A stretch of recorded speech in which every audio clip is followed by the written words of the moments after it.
Los derechos humanos, abreviado como DD. Son aquellos instrumentos fundamentados en la dignidad humana que permiten a las personas alcanzar su plena autorrealización. En consecuencia subsume aquellas libertades, facultades, instituciones o reivindicaciones relativas a bienes primarios o básicos que incluyen a toda persona, por el simple hecho de su condición humana, para la garantía de una vida digna y la satisfacción de sus necesidades, sin distinción alguna de raza, color, sexo, idioma, religión, opinión política o de cualquier otra índole, origen nacional o social, posición económica o cualquier otra condición. Para los autores y naturalistas, los derechos humanos son derechos independientes o que no dependen exclusivamente del ordenamiento jurídico vigente, por lo que son considerados fuente del derecho. Sin embargo, desde el positivismo jurídico la realidad es que solamente los países que suscriben los pactos internacionales de derechos humanos o Pacto Internacional de Derechos Civiles y Políticos y el Pacto Internacional de Derechos Económicos, Sociales y Culturales y sus protocolos, Carta Internacional de Derechos Humanos, están obligados jurídicamente a su cumplimiento. Así, por ejemplo, en relación con la pena de muerte, contraria al segundo protocolo facultativo del Pacto Internacional de Derechos Civiles y Políticos, destinado a abolir la pena de muerte, no ha sido firmado por países como China, Irán, Estados Unidos, Vietnam, Japón e India. Desde un punto de vista más relacional, los derechos humanos se han definido como las condiciones y normas básicas que procuran crear una relación integrada de la persona con la sociedad y que permite a los individuos ser personas jurídicas, identificándose consigo mismos y con los demás. Marco teórico. Se definen como facultades inherentes a la persona, irrevocables, inalienables, intransmisibles e irrenunciables. Por definición, el concepto de derechos humanos es universal e igualitario, así como incompatible con los sistemas basados en la superioridad de una casta, etnia, pueblo, grupo o clase social determinados. Según la concepción iusnaturalista tradicional, son además atemporales e independientes de los contextos sociales e históricos. La doctrina teórica de tales derechos ha realizado un importante esfuerzo por clasificar y sistematizar los derechos humanos. Normalmente se dividen en dos categorías, derechos positivos y derechos negativos. Los derechos negativos, como el derecho a la intimidad o a no sufrir tortura, se definen exclusivamente en términos de obligaciones ajenas de no injerencia.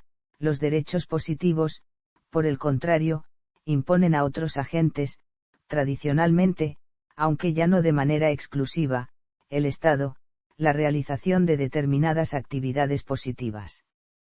Otra clasificación muy extendida es la que ordena los derechos humanos en 3 o más generaciones, atendiendo por lo general al momento histórico en que se produjo o produce su reivindicación. Según parte de la doctrina, los derechos humanos no son susceptibles de jerarquización, pues son indivisibles e interdependientes. Para otra parte de la doctrina es posible establecer criterios lógicos, cronológicos, axiológicos, normativos, entre otros, para establecer algún tipo de jerarquía, abstracta o concreta, de los derechos. La tesis más aceptada es que el peso específico del derecho y la determinación de cuál derecho ha de prevalecer en un balanceo de derechos, ha de hacerse en el caso concreto. Histórico. Los derechos humanos, herederos de la noción de derechos naturales, son una idea de gran fuerza moral y con un respaldo creciente. Legalmente, se reconocen en el derecho interno de numerosos estados y en tratados internacionales. Para muchos, además, la doctrina de los derechos humanos se extiende más allá del derecho y conforma una base ética y moral que debe fundamentar la regulación del orden geopolítico contemporáneo. La Declaración Universal de los Derechos Humanos se ha convertido en una referencia clave en el debate ético-político actual, y el lenguaje de los derechos se ha incorporado a la conciencia colectiva de muchas sociedades. Sin embargo, existe un permanente debate en el ámbito de la filosofía y las ciencias políticas sobre la naturaleza, fundamentación, contenido e incluso la existencia de los derechos humanos, y también claros problemas en cuanto a su eficacia, ya que existe una gran desproporción entre lo violado y lo garantizado estatalmente. El concepto de paz ha tenido un afortunado desarrollo evolutivo, pues llegar a la elaboración conceptual, por la que ahora tomamos partido, ha sido posible gracias a estudios profundos. Han sido valiosos los aportes emanados de los investigadores sobre la paz quienes revolucionaron los estudios sobre la paz, al proponer una visión amplia y dinámica. De acuerdo con De Souza Santos, hoy es innegable la hegemonía de los derechos humanos como lenguaje de la dignidad humana. Sin embargo, esta hegemonía debe convivir en una realidad alarmante. La gran mayoría de la población mundial no es sujeto de derechos humanos, sino el objeto de los discursos de derechos humanos. Origen cultural. Existe un importante debate sobre el origen cultural de los derechos humanos. Generalmente se considera que tienen su raíz en la cultura occidental moderna, pero existen al menos dos posturas principales más. Algunos afirman que todas las culturas poseen visiones de dignidad que se plasman en forma de derechos humanos, y hacen referencia a proclamaciones como la Carta de Mandén, de 1222, Declaración Fundacional del Imperio de Malí. No obstante, ni en japonés ni en sánscrito clásico, por ejemplo, existió el término derecho hasta que se produjeron contactos con la cultura occidental, ya que estas culturas han puesto tradicionalmente el acento en los deberes. Existen también quienes consideran que Occidente no ha creado la idea ni el concepto de derechos humanos, aunque sí una manera concreta de sistematizarlos, una discusión progresiva y el proyecto de una filosofía de los derechos humanos. De acuerdo a lo dispuesto en la declaración adoptada por consenso de los 171 Estados reunidos en Viena en la Conferencia Mundial de Derechos Humanos en 1993. Entonces, la universalidad, indivisibilidad e interdependencia son los pilares conceptuales en que trata de sustentarse el reconocimiento y protección internacional de los derechos humanos. La universalidad es inherente a los derechos fundamentales del hombre porque estos son expresiones de la dignidad de todo individuo y por lo tanto deberían ser aceptados, respetados y garantizados por los estados no importando el sistema político, ideológico, económico y sociocultural que expresen. Cuestión que viene a ser un tanto ambigua y complicada debido a las distintas cosmovisiones regionales y localistas. Las teorías que defienden la universalidad de los derechos humanos se suelen contraponer al relativismo cultural, que afirma la validez de todos los sistemas culturales y la imposibilidad de cualquier valoración absoluta desde un marco externo, que en este caso serían los derechos humanos universales. Entre estas dos posturas extremas se sitúa una gama de posiciones intermedias. Muchas declaraciones de derechos humanos emitidas por organizaciones internacionales regionales ponen un acento mayor o menor en el aspecto cultural y dan más importancia a determinados derechos de acuerdo con su trayectoria histórica. La Organización para la Unidad Africana proclamó en 1981 la Carta Africana de Derechos Humanos y de los Pueblos, que recogía principios de la Declaración Universal de 1948 y añadía otros que tradicionalmente se habían negado en África, como el derecho de libre determinación o el deber de los estados de eliminar todas las formas de explotación económica extranjera. Más tarde, los estados africanos que acordaron la Declaración de Túnez, el 6 de noviembre de 1993, afirmaron que no puede prescribirse un modelo determinado a nivel universal, ya que no pueden desatenderse las realidades históricas y culturales de cada nación y las tradiciones, normas y valores de cada pueblo. En una línea similar se pronuncian la Declaración de Bangkok, emitida por países asiáticos el 22 de abril de 1993, y la Declaración de El Cairo, firmada por la Organización de la Conferencia Islámica el 5 de agosto de 1990. Evolución histórica. Muchos filósofos e historiadores del derecho consideran que no puede hablarse de derechos humanos hasta la modernidad en Occidente. Hasta entonces, las normas de la comunidad, concebidas en relación con el orden cósmico, no dejaban espacio para el ser humano como sujeto singular, concibiéndose el derecho primariamente como el orden objetivo de la sociedad. La sociedad estamental tenía su centro en grupos como la familia, el linaje o las corporaciones profesionales o laborales, lo que implica que no se concebían facultades propias del ser humano en cuanto que tal, facultades de exigir o reclamar algo. Por el contrario, todo poder atribuido al individuo derivaba de un doble estatus, el del sujeto en el seno de la familia y el de ésta en la sociedad. Fuera del estatus no había derechos. La existencia de los derechos subjetivos, tal y como se piensan en la actualidad, fue objeto de debate durante los siglos XVI, XVII y XVIII. Habitualmente se dice que los derechos humanos son producto de la afirmación progresiva de la individualidad y, de acuerdo con ello, que la idea de derechos del hombre apareció por primera vez durante la lucha burguesa contra el sistema del antiguo régimen. Siendo esta la consideración más extendida, otros autores consideran que los derechos humanos son una constante en la historia y hunden sus raíces en el mundo clásico. Antecedentes remotos. Uno de los documentos más antiguos que se han vinculado con los derechos humanos es el Cilindro de Ciro, que contiene una declaración del rey persa Ciro el Grande tras su conquista de Babilonia en 539 AC. Fue descubierto en 1879 y la ONU lo tradujo en 1971 a todos sus idiomas oficiales.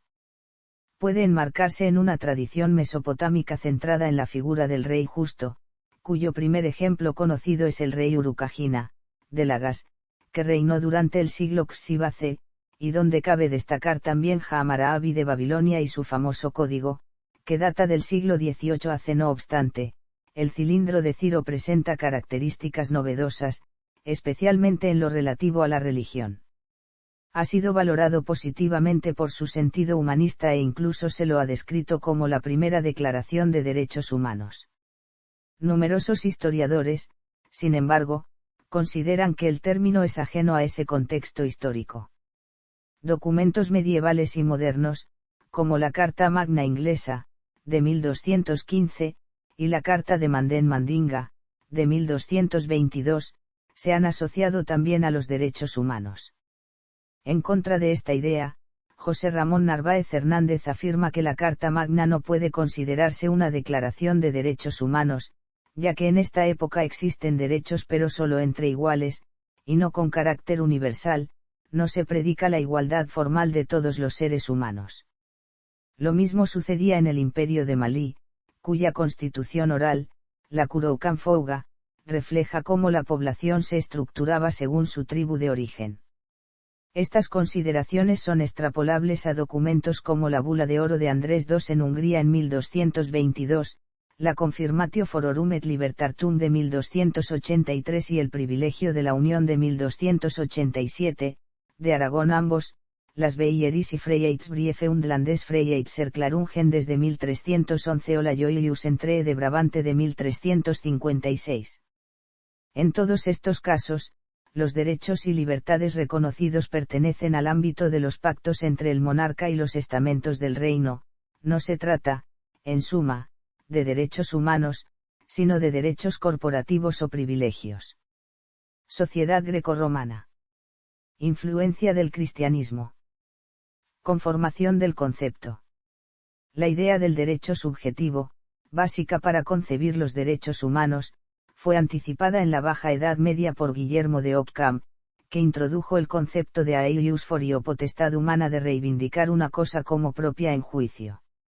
La escolástica española insistió en esta visión subjetiva del derecho durante los siglos XVI y XVII, Luis de Molina, Domingo de Soto o Francisco Suárez, miembros de la Escuela de Salamanca, definieron el derecho como un poder moral sobre lo propio.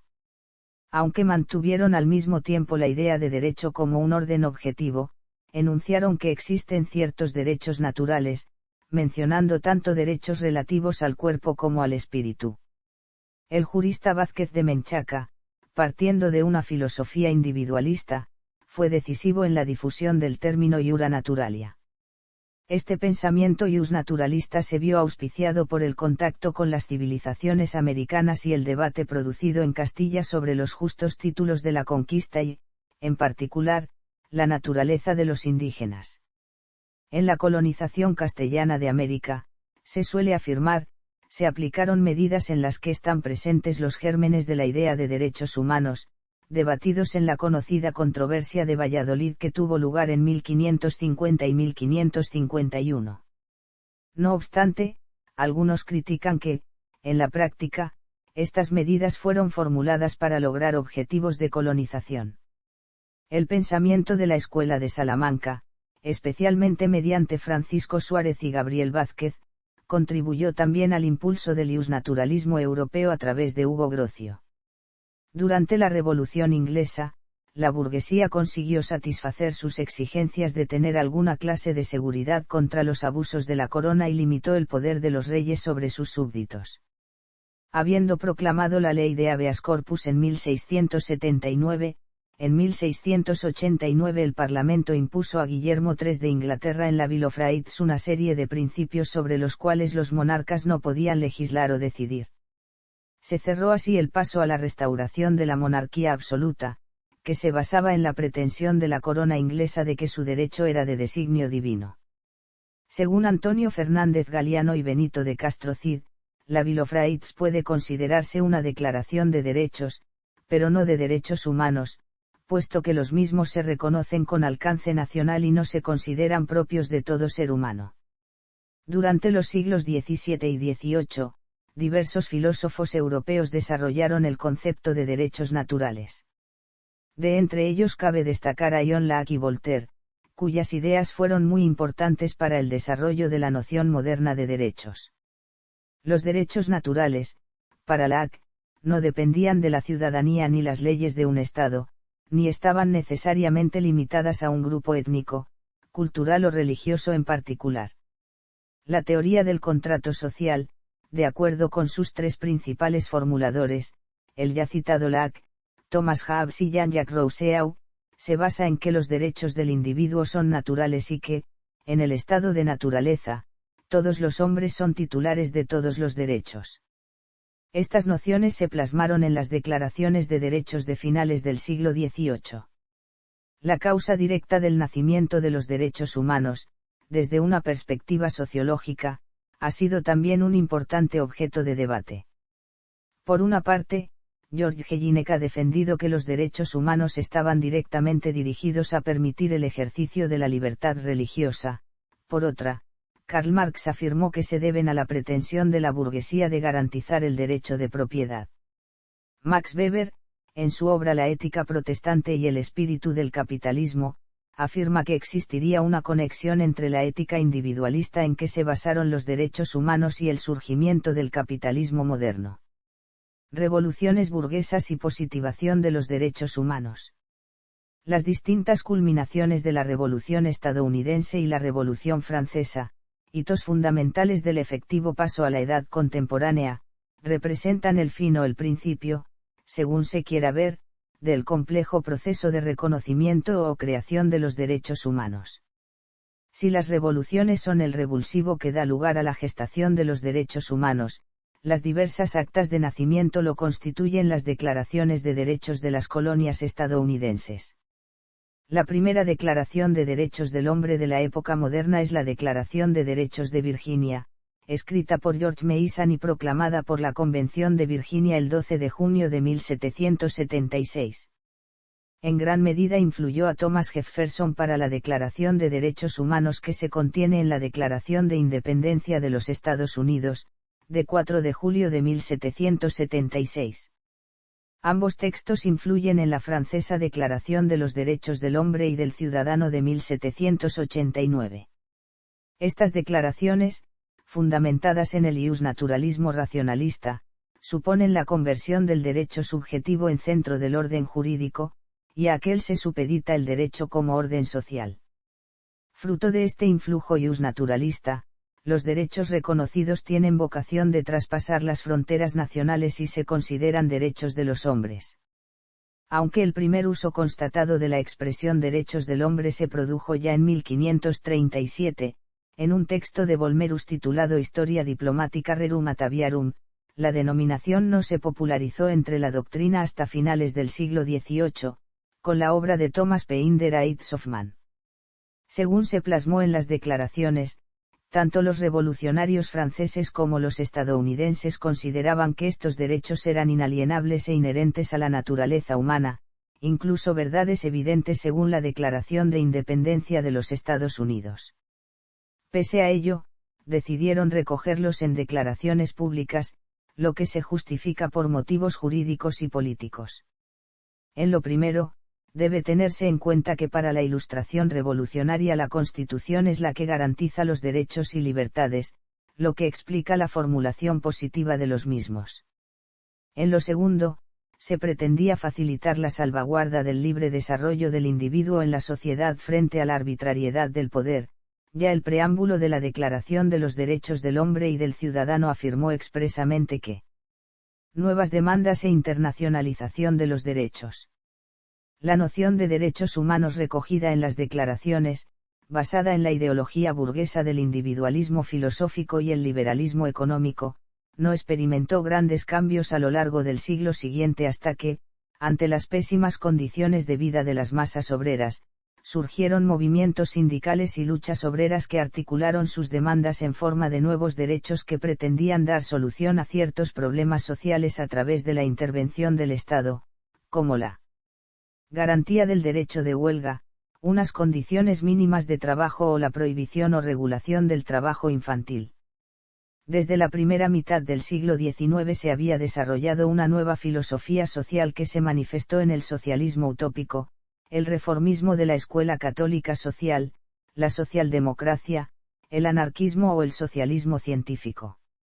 En esta nueva fase fueron muy importantes la Revolución Rusa o la Revolución Mexicana y por la Reforma Universitaria de Córdoba. Además de las luchas obreras, a lo largo de la edad contemporánea los movimientos por el sufragio femenino consiguieron para muchas mujeres el derecho de voto, los movimientos de liberación nacional consiguieron librarse del dominio de las potencias coloniales, y triunfaron diversas reivindicaciones de minorías raciales o religiosas oprimidas, movimientos por los derechos civiles o movimientos de políticas de identidad que defienden la autodeterminación cultural de colectivos humanos.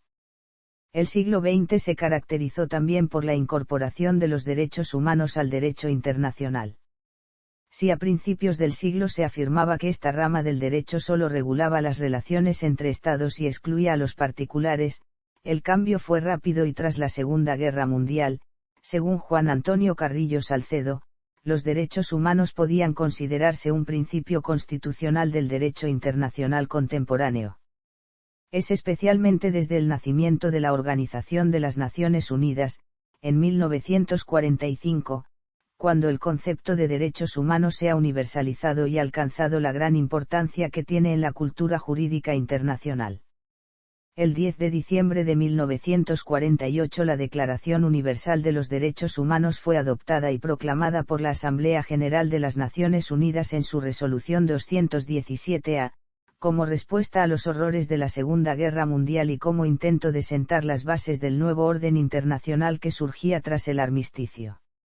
Posteriormente se han aprobado numerosos tratados internacionales sobre la materia, entre los que destacan la Convención Europea de Derechos Humanos de 1950, los Pactos Internacionales de Derechos Humanos de 1966, y la Convención Americana sobre Derechos Humanos de 1969, que crean diversos dispositivos para su promoción y garantía.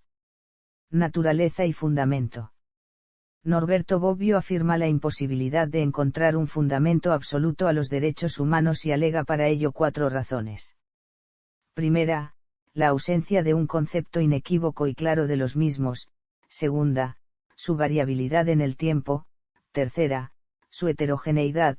Y, cuarta, las antinomias y conflictos que existen entre distintos derechos, como entre los civiles y políticos, por un lado, y los sociales y culturales, por otro. En el coloquio del Instituto Internacional de Filosofía celebrado en El Aquila en 1964, Bobbio propuso sustituir la búsqueda de un imposible fundamento absoluto por el estudio de las diversas fundamentaciones posibles que las ciencias sociales avalaban. Y, en cualquier caso, para el jurista italiano, el problema básico relativo a los derechos humanos no es su fundamentación, sino su puesta en práctica y protección. Pero son muchos los juristas y filósofos que no comparten esta creencia sino que, por el contrario, la fundamentación de los derechos humanos ha sido y es objeto de gran interés a lo largo del tiempo, y la mayoría considera que es una labor teórica con gran incidencia en la práctica. Cada una de las numerosas teorías que los pensadores han desarrollado está influida por la filosofía dominante en el momento histórico en que se gestó y parte de muy diferentes cosmovisiones y concepciones del ser humano, al que atribuyen o niegan determinadas características inmanentes. Para algunos, el eje de los derechos humanos es una serie de derechos concretos, para otros, los derechos humanos son la traducción normativa de una serie de valores, aprehendidos de la realidad o construidos socialmente. Un tercer grupo considera que los derechos humanos son criterios o límites a los que debe adecuarse la actividad de los poderes públicos o el mercado, tesis defendida tanto desde una axiología iusnaturalista como desde un iuspositivismo crítico. Finalmente, diversas teorías sostienen que los derechos humanos son la codificación de la conducta moral que, de acuerdo con David Hume, es un producto social y humano que se desarrolla en un proceso de evolución biológica y social. Las teorías sociológicas del derecho y los trabajos de Max Weber consideran que la conducta se desarrolla como un patrón sociológico de fijación de normas. En cuanto a su fundamentación, según qué tipo de concepción se tenga sobre el derecho iusnaturalista, iusracionalista, iuspositivista, vinculada al realismo jurídico o al dualismo jurídico, entre otras la categoría conceptual de derechos humanos puede considerarse derivada de la divinidad, observable en la naturaleza, asequible a través de la razón, determinada por los contextos en las muchas maneras que es posible entender la historia, una síntesis de ideas de estas u otras posiciones ideológicas y filosóficas o un mero concepto inexistente y sin validez. Iusnaturalismo. Son tesis iusnaturalistas las que afirman la existencia del derecho natural. Aunque en cada época se ha entendido este concepto de manera diferente, todas estas doctrinas coinciden en afirmar la existencia de una juridicidad previa y fundamentadora del derecho positivo, la positivación, por lo tanto, se limitaría a declarar derechos ya existentes. En las declaraciones de derechos del siglo XVIII se refleja esta concepción, y la Declaración Universal de los Derechos Humanos afirma que lo que es considerado por juristas como Hans Kelsen una clara manifestación de la doctrina del iusnaturalismo. Algunas teorías iusnaturalistas afirman que los derechos humanos se basan en aspectos biológicos, tales como la conveniencia para la supervivencia de la especie, en el contexto de la selección natural, de una conducta basada en la empatía y el altruismo. Otras los sustentan en el orden moral natural tal y como se deriva de determinados preceptos religiosos. Consideran que la conducta moral es un conjunto de prescripciones objetivamente válidas y apelan a textos como la Biblia o el Corán. Frente a estas, desde el siglo XVII, con Hugo Grocio, ha cobrado fuerza el iusnaturalismo racionalista, de la mano de autores que se desvinculan progresivamente de la idea de Dios, basándose únicamente en la razón pura, aunque si bien existen en la actualidad diversas fundamentaciones iusnaturalistas de carácter o inspiración religiosa. Entre ellas se encuentra la doctrina social de la Iglesia, que retoma las ideas de los padres de la Iglesia y Tomás de Aquino. Llegar a lo realmente humano es una de las críticas principales de las ponencias de Pablo VI en su encíclica Humanae Vitae.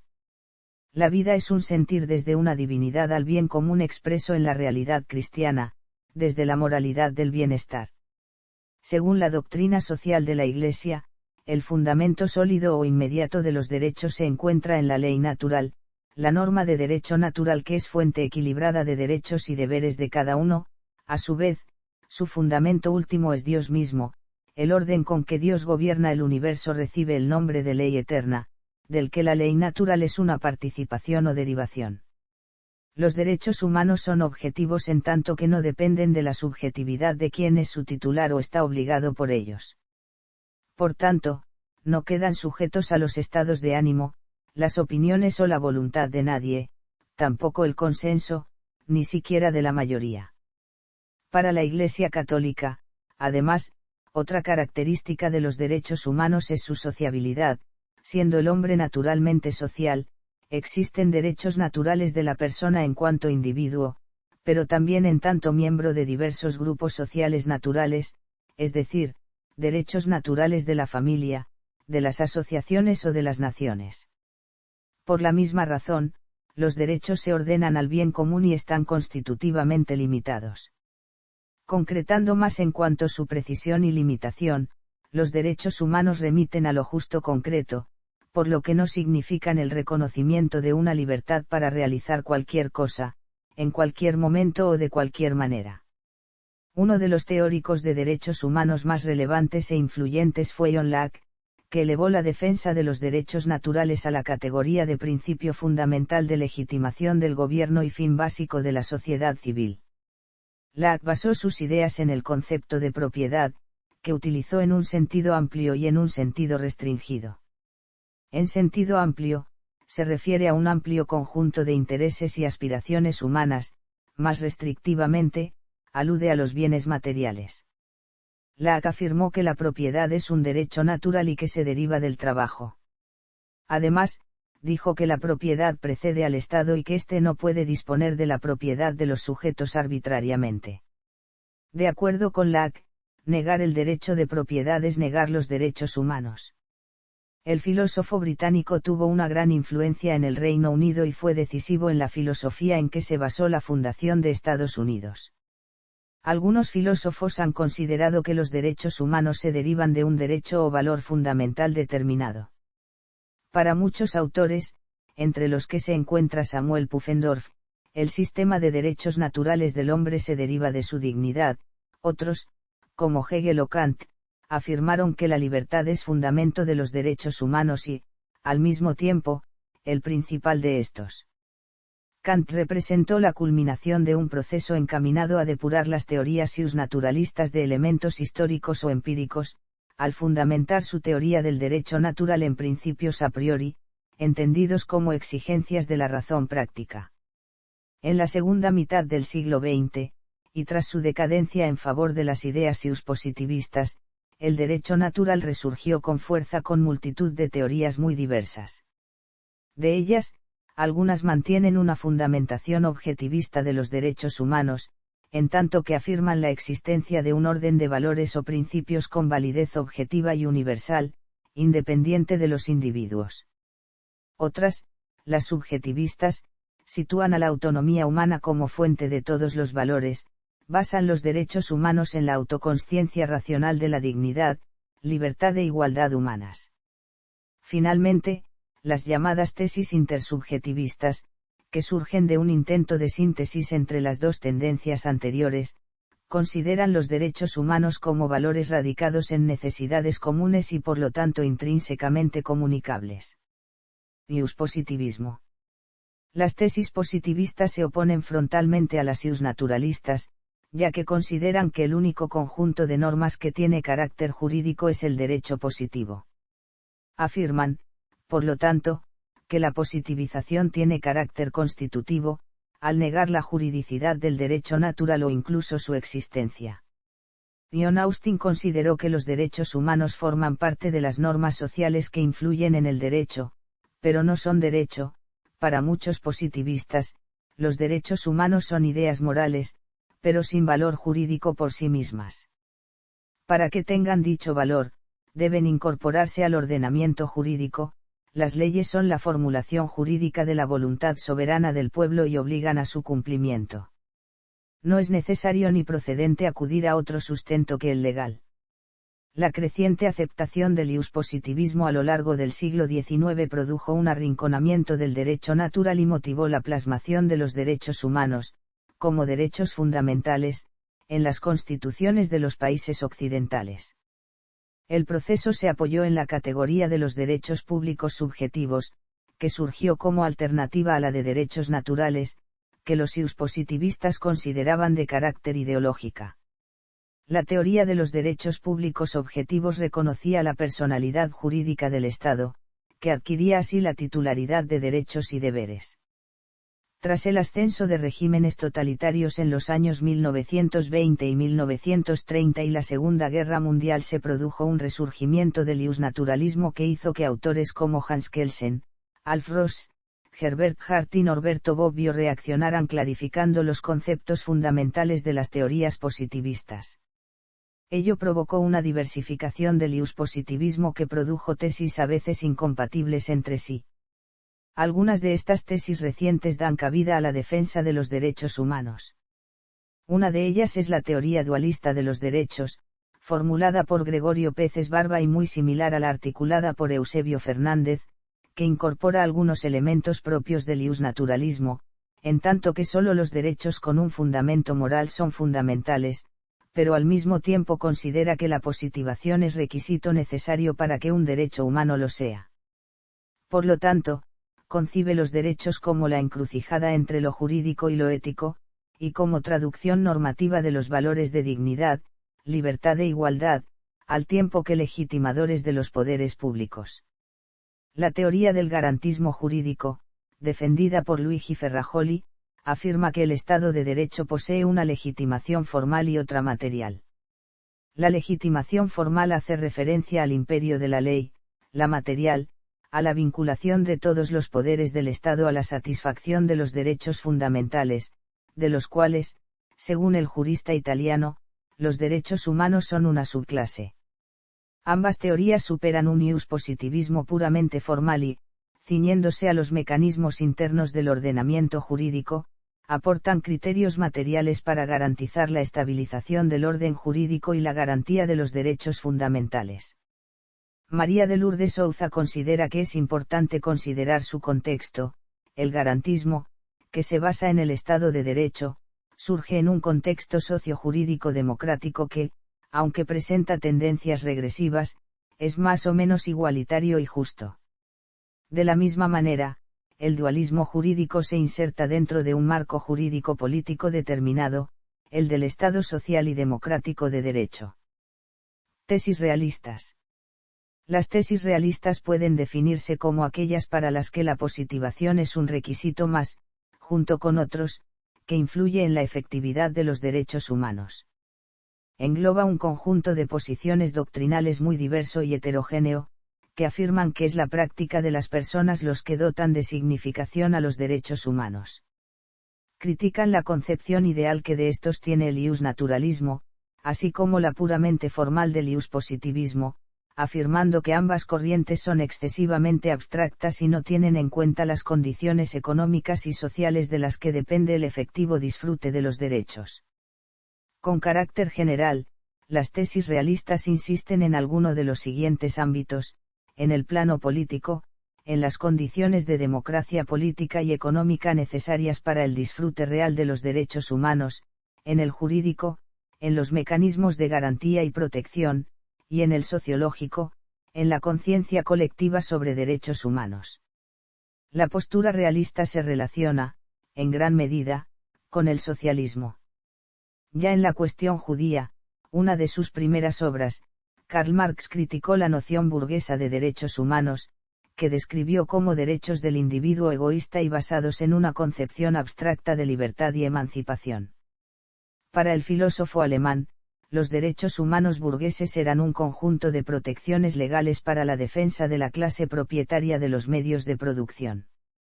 Marx afirmó que son las condiciones materiales las que determinan el alcance real de los derechos humanos, y que para su realización efectiva es necesaria una auténtica emancipación política.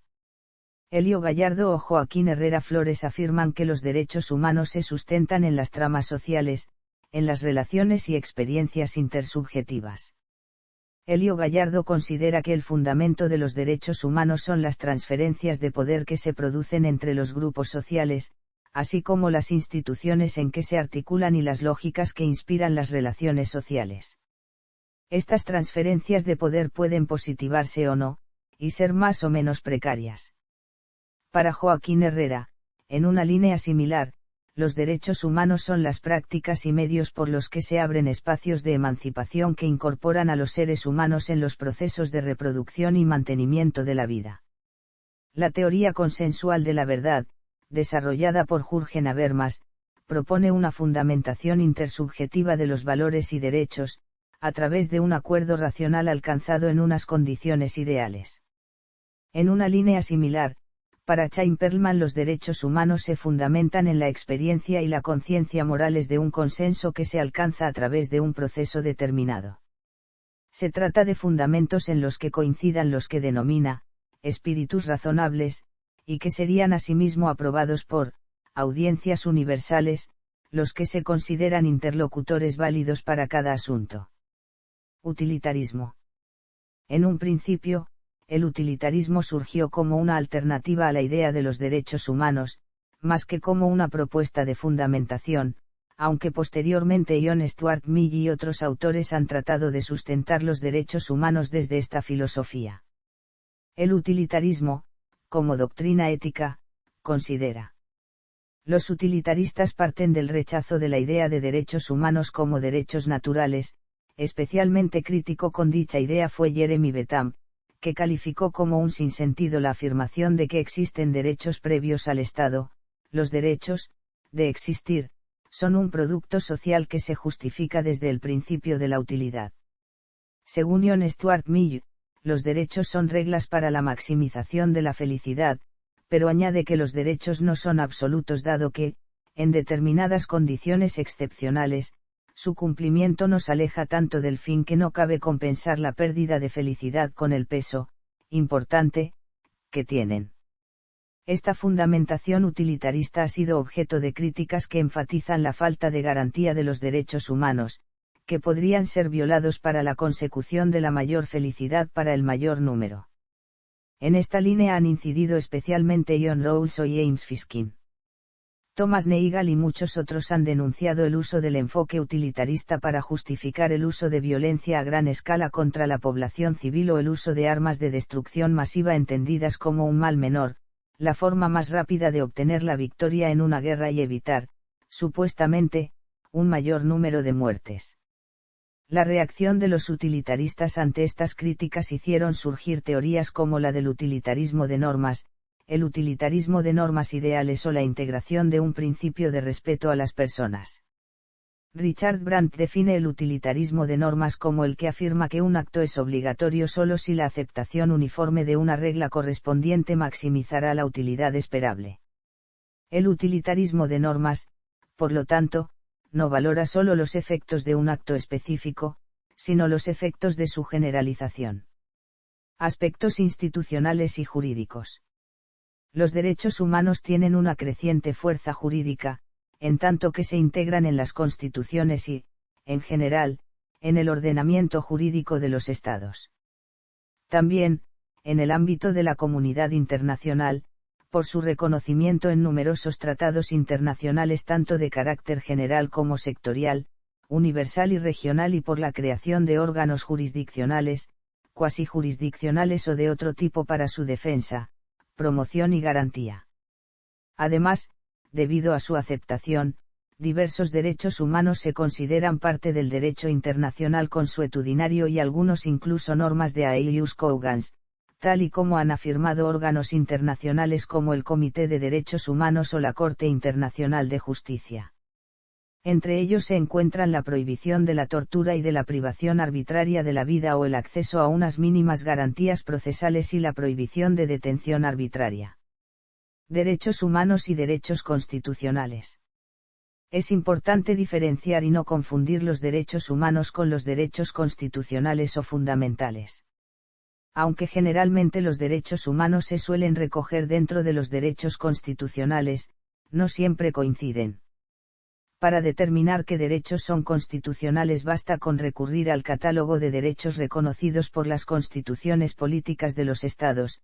El concepto de derechos humanos pertenece más bien al ámbito de la filosofía del derecho. La relación entre ambos conceptos ha sido estudiada por numerosos autores y es problemática. De entre los que reconocen la virtualidad del concepto de derechos humanos, las teorías naturalistas consideran que la existencia de los derechos humanos es independiente de su reconocimiento como derechos constitucionales. Para algunos autores, como Francisco Laporta, existiría un pequeño número de derechos humanos básicos, de los que se derivarían los derechos constitucionales más concretos. Por su parte, para las teorías dualistas las que otorgan importancia tanto al fundamento moral de los derechos como a su positivación, los conceptos de derechos humanos y derechos constitucionales tendrían un contenido equivalente. Luigi Ferrajoli considera, en su teoría del garantismo jurídico, que, siendo los derechos constitucionales o fundamentales los reconocidos en la Carta Magna de los Estados, los derechos humanos son aquellos que se reconocen a todos, independientemente de su ciudadanía y su capacidad de obrar. La Constitución de un país, por ejemplo, puede otorgar derechos a sus ciudadanos que no abarquen a los no nacionales. En ese caso se trataría de derechos constitucionales que se reconocen al ciudadano, pero no podrían ser derechos humanos si no se reconoce a todas las personas, sean de la condición que sean. Clasificación generacional. Aunque la mayoría de las doctrinas jurídicas distinguen varias generaciones de derechos humanos, existen múltiples y diferentes clasificaciones. Todas suelen coincidir al describir la primera generación, pero posteriormente se ramifican y se vuelven más complejas. Además, existen al menos dos concepciones de esta visión generacional. Para una de ellas, son expresión de una racionalidad que se realiza progresivamente en el tiempo. Para otras, cada generación de derechos humanos es expresión de una racionalidad diferente y puede entrar en conflicto con las demás. Por otra parte, existen posiciones que evitan pronunciarse acerca de las categorías de derechos humanos y más bien tienden a enfocarlos como un sistema unitario. Cada nueva generación, que se clasifica cronológicamente en relación con las anteriores, ha sido objeto de críticas. Si ya los derechos de la primera generación fueron criticados, también sucedió con los derechos de la segunda durante el siglo XX, si bien en la actualidad la casi totalidad de los juristas los aceptan. Hoy en día es objeto de debate la existencia de una tercera generación de derechos humanos, ya que, tanto desde el punto de vista jurídico como político, se critica la indeterminación de esta categoría y su difícil garantía. No obstante estas objeciones, existen teorías que hablan de 4 e incluso 5 generaciones de derechos humanos. 3 generaciones de derechos humanos. La división de los derechos humanos en 3 generaciones fue concebida por primera vez por Karel Baak en 1979. Cada una se asocia a uno de los grandes valores proclamados en la Revolución Francesa: libertad, igualdad, fraternidad. Los derechos de primera generación son los derechos civiles y políticos, vinculados con el principio de libertad. Generalmente se consideran derechos de defensa o negativos, que exigen de los poderes públicos su inhibición y no injerencia en la esfera privada. Por su parte, los derechos de segunda generación son los derechos económicos, sociales y culturales, que están vinculados con el principio de igualdad. Exigen para su realización efectiva de la intervención de los poderes públicos, a través de prestaciones y servicios públicos. Existe cierta contradicción entre los derechos contra el Estado y los derechos sobre el Estado. Los defensores de los derechos civiles y políticos califican frecuentemente a los derechos económicos, sociales y culturales como falsos derechos, ya que el Estado no puede satisfacerlos más que imponiendo a otros su realización, lo que para estos supondría una violación de derechos de primera generación. Por su parte, la tercera generación de derechos, surgida en la doctrina en los años 1980, se vincula con la solidaridad. Los unifica su incidencia en la vida de todos, a escala universal, por lo que precisan para su realización una serie de esfuerzos y cooperaciones en un nivel planetario.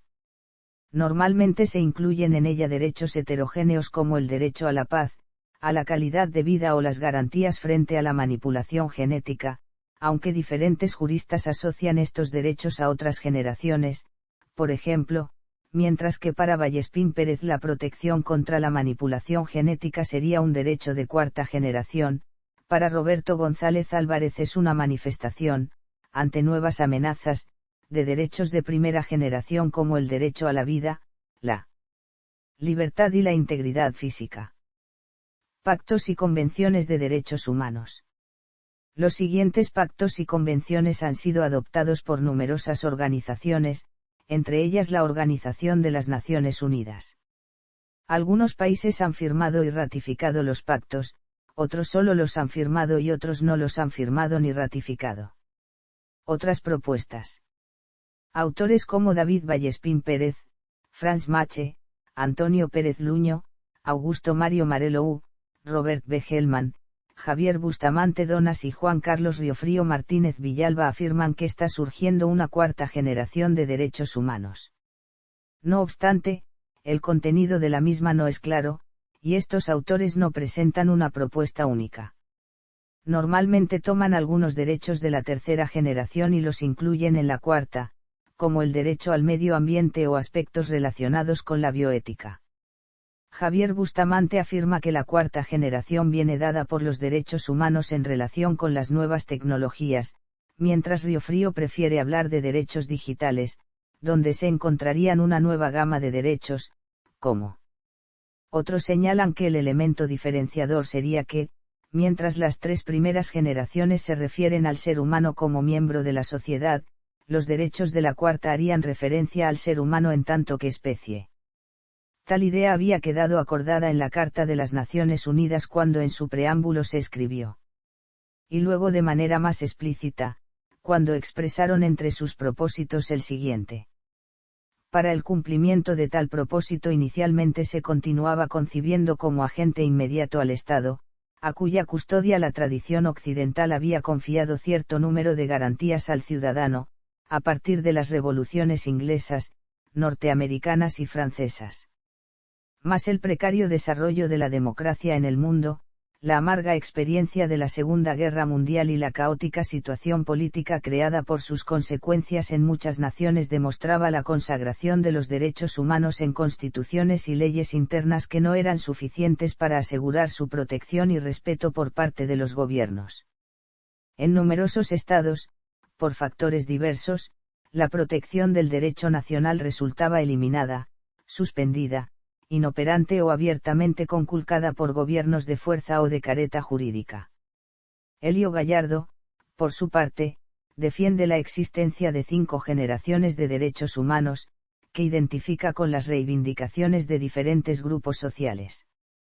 Serían los derechos civiles y políticos, reclamados por la burguesía, los económicos, sociales y culturales, propios de los movimientos obreros y antiesclavistas, los derechos de los pueblos y sectores diferentes, incluyendo las luchas de descolonización y feministas, los ambientales, que define como derechos las generaciones futuras, y los relativos al control del cuerpo y la organización genética de uno mismo, enfrentados a la mercantilización del interior de la vida. Derechos humanos del siglo INBSP, SPAN XX/SPAN, la Declaración Universal de Derechos Humanos Emergentes. None. Derecho humano a la paz. Desde la Declaración Universal de los Derechos Humanos, el concepto de paz ha ido experimentando evoluciones conceptuales que han llevado a considerarla como una paz, positiva y dinámica que comporta el respeto de los derechos humanos y el desarrollo integral de los pueblos, y no como el mero hecho de la ausencia de violencia. A lo largo del tiempo el concepto ha ido englobando otros aspectos como la resolución de conflictos y el desarme, el desarrollo socioeconómico, los derechos humanos y los problemas medioambientales. Es decir, la paz ya no se considera como aquel estado posterior al fin de un conflicto. La paz tiene un sentido positivo con un triple objetivo: lograr la satisfacción de las necesidades básicas de todos los seres humanos, la eliminación de todo tipo de violencia y el respeto efectivo de todos los derechos humanos.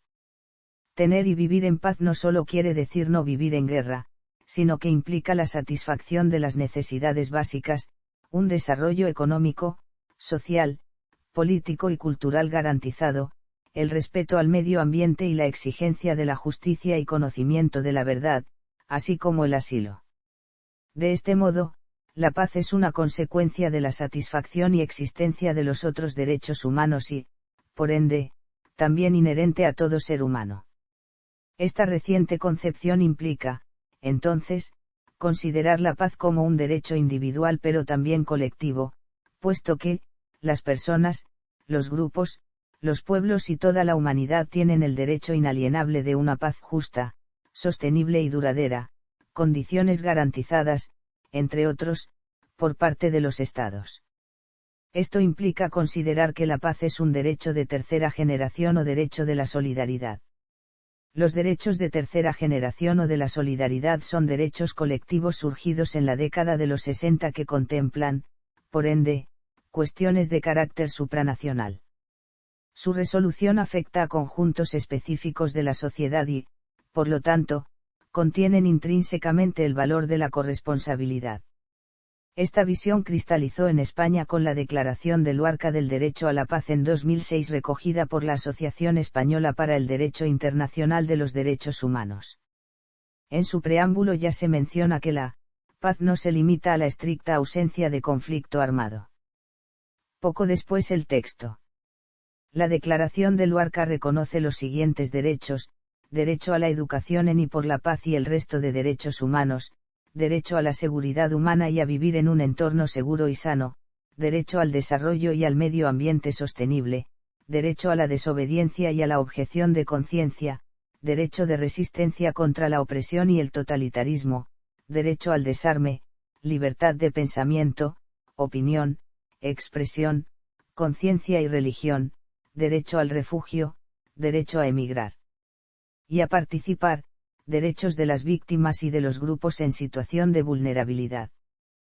También considera obligaciones. Esencialmente, son los Estados y la ONU las principales responsables de garantizar el derecho humano a la paz. Los Estados tienen la obligación de adoptar medidas para construir y consolidar la paz, así como de proteger a la humanidad de la guerra. Por otro lado, la ONU debe ser fortalecida en la doble acción de prevenir las violaciones y proteger los derechos humanos y la dignidad humana, incluido el derecho humano a la paz. Otras entidades han adoptado la declaración en sus ciudades y actualmente hay diversos grupos de trabajo concentrados en integrar el derecho a la paz en el derecho internacional ayudándose, entre otros, de la Alianza Mundial del Derecho Humano a la Paz. El preámbulo de los dos pactos internacionales de derechos humanos ya considera que, en la misma línea le sigue la Proclamación de Teherán, la Declaración sobre el Progreso y el Desarrollo en lo Social y la Declaración de Viena. Actualmente, existen instrumentos internacionales que consagran el derecho a la paz como un derecho humano, pero son todas resoluciones de carácter declarativo, sin poder jurídico. Así, el derecho a la paz está reconocido, pero de momento no tiene protección jurídica, responsabilidad o medio de ser garantizado. Es por esta razón que urge incorporar el derecho humano a la paz en un tratado internacional que, debidamente ratificado, tendría efectos en los sistemas jurídicos internos. Pero, para generar obligaciones entre los Estados, el derecho a la paz debe ser incorporado en los tratados internacionales. Hay tres formas para ello: en un protocolo adicional al Convenio Europeo de Derechos Humanos y las Libertades Fundamentales, en un nuevo Pacto de Derechos de Tercera Generación y en una declaración de la Asamblea General de Naciones Unidas. Las opciones anteriores no son sencillas. Por lo que respecta a la primera opción no podría considerarse válida puesto que, para garantizar el cumplimiento del convenio se creó un órgano judicial para proteger los derechos civiles y políticos que se desprenden del protocolo. Estos no se tutelan igual que los derechos económicos, sociales y culturales puesto que estos son colectivos y de desarrollo progresivo. La paz es un derecho colectivo, pero también tiene elementos de carácter individual que permitirían a las víctimas acudir a la justicia internacional. Un nuevo pacto de derechos de tercera generación es beneficioso en cierto modo porque los derechos de tercera generación deben tratarse de forma especial al ser fundamentalmente colectivos. Sin embargo, y como se ha mencionado antes, el derecho a la paz tiene una dimensión individual que se vería privada al no poder ser justiciable mediante esta vía. Finalmente, el último método produciría un gran impacto teórico a nivel internacional, pero poco relevante en términos jurídicos. La declaración en sí misma carece de efectos jurídicos y, por lo tanto, los Estados no se ven obligados a su cumplimiento. En este caso, una declaración sería el paso previo para que se escalase e incorporase en un tratado internacional.